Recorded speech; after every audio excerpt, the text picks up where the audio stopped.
The United States presidential election of 1932 was the 37th quadrennial presidential election, held on Tuesday, November 8, 1932. The election took place against the backdrop of the Great Depression that had ruined the promises of incumbent President and Republican candidate Herbert Hoover to bring about a new era of prosperity. The Democratic nomination went to the well-known governor of the most populous state, New York's Franklin D. Roosevelt, who had been re-elected governor in a landslide in 1930. Roosevelt united all wings of his party, avoided divisive cultural issues, and brought in a leading Southern conservative as his running mate, House Speaker John Nance Garner of Texas. Roosevelt repeatedly blamed Hoover for the Depression and worsening economy. With unemployment above 20% in 1932 alone, Hoover was remiss to defend his record, and Roosevelt promised recovery with a New Deal for the American people. Roosevelt won by a landslide in both the electoral and popular vote, receiving the highest percentage of the popular vote for a Democratic nominee. The election marked the effective end of the fourth-party system, dominated by Republicans. Subsequent landslides in the 1934 midterm elections and following presidential election 2 and 4 years later respectively, signified the commencement of the fifth-party system, dominated by Roosevelt's New Deal coalition. Nominations = Republican Party nomination = Republican candidates, Herbert Hoover, President of the United States, John J. Blaine, Senator from Wisconsin, Joseph I. France, former Senator from Maryland, James Wolcott Wadsworth, Jr., former Senator from New York. As the year 1932 began, the Republican Party believed Hoover's protectionism and aggressive fiscal policies would solve the Depression. Whether they were successful or not, President Herbert Hoover controlled the party and had little trouble securing a renomination. Little-known former United States Senator Joseph I. France ran against Hoover in the primaries, but Hoover was often unopposed. France's primary wins were tempered by his defeat to Hoover in his home state of Maryland and the fact that few delegates to the National Convention were chosen in the primaries. Hoover's managers at the Republican National Convention, which met in Chicago between June 14 and 16, ran a tight ship, not allowing expressions of concern for the direction of the nation. He was nominated on the first ballot with 98% of the delegate vote.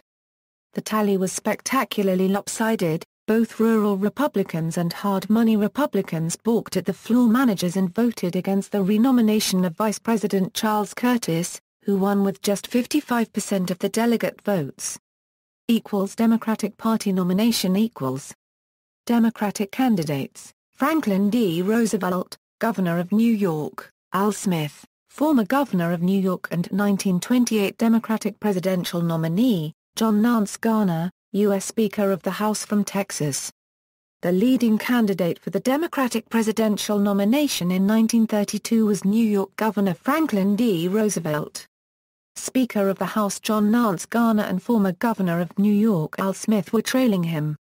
Before the 1932 Democratic National Convention met in Chicago between June 27 and July 2, Roosevelt was believed to have more delegate votes than all of his opponents combined. However, due to the two-thirds nominating rule then used by Democrats, his opponents hoped that he would be unable to obtain the two-thirds majority necessary to win, and that they could gain votes on later ballots. On the first three ballots Roosevelt had well over a majority of the delegate vote, but still lacked the two-thirds majority. Before the fourth ballot, his managers James Farley and Louis McHenry House struck a deal with House Speaker John Nance Garner. Garner would drop out of the race and support Roosevelt, and in return Roosevelt would agree to name Garner as his running mate. With this agreement, Roosevelt won the two-thirds majority and with it the presidential nomination. General election campaign After making an airplane trip to the Democratic Convention, Roosevelt accepted the nomination in person.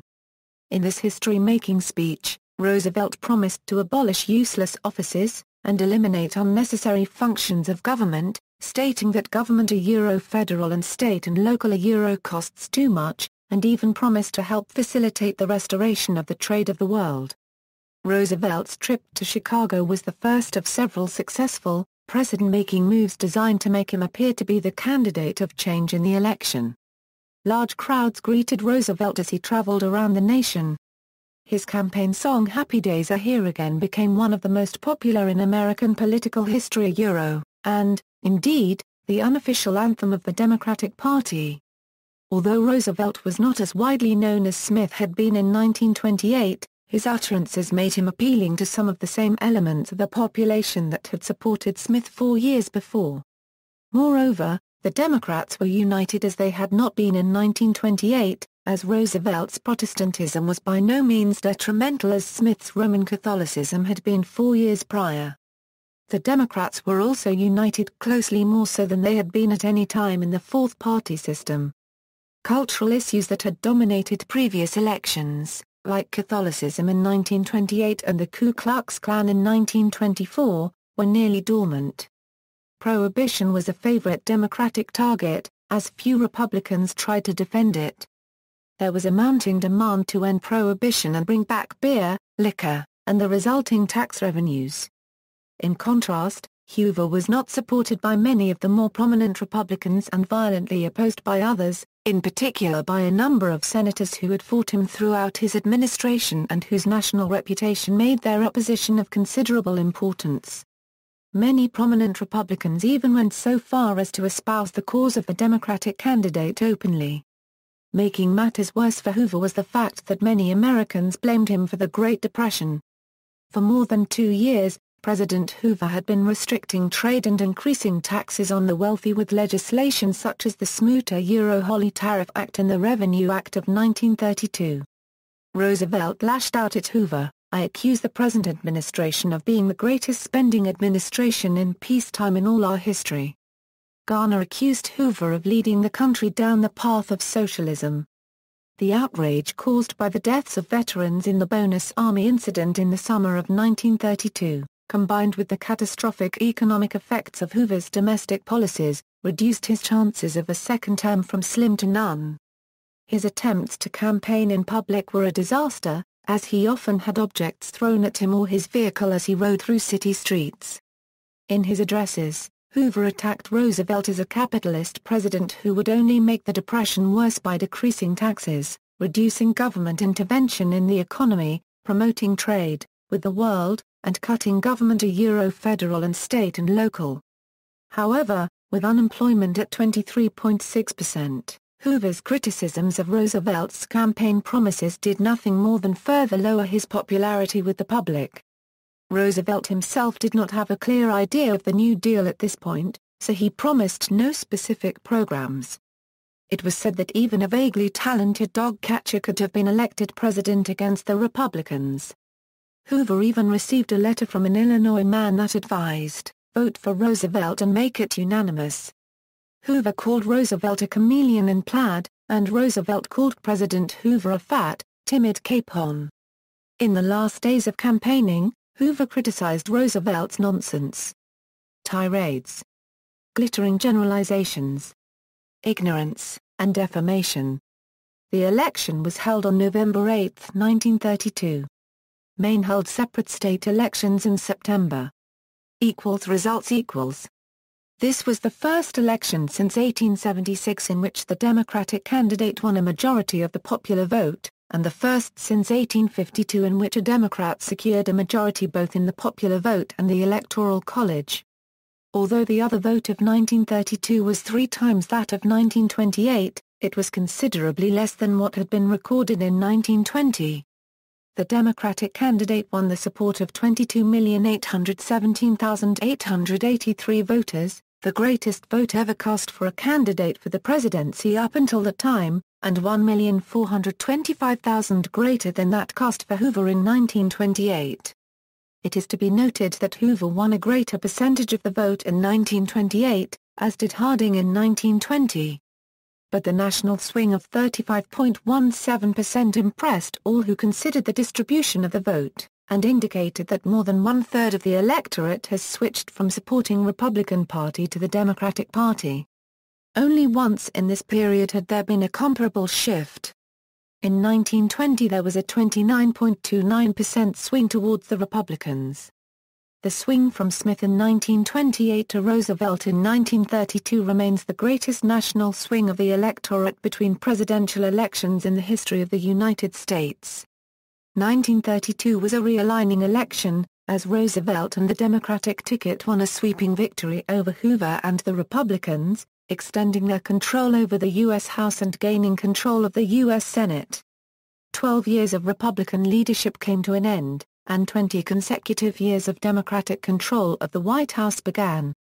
Until 1932, the Republicans had controlled the presidency for 56 of the previous 72 years, dating to Abraham Lincoln's election in 1860. After 1932, the Democrats would control the presidency for 28 of the next 36 years, until the 1968 election created a new alignment that favored the Republicans, and was cemented in 1980. Roosevelt led the poll in 2,722 counties, the greatest number ever carried by a candidate for the presidency up until the time. Of these, 282 had never before been Democratic. Only 374 counties remained loyal to the Republican candidate. It is to be noted, however, that 1/2 of the total vote of the nation was cast in just 8 states, and that in these states Hoover polled 8,592,163 votes. In one section the Republican percentage sank to 16.21%, but in no other section did the party poll less than 30% of the vote cast. But the relative appeal of the two candidates in 1932, and the decline of the appeal of Hoover as compared with 1928, are shown in the fact that the Republican vote increased in 1932 in only 87 counties, while the Democratic vote increased in 3,003 counties.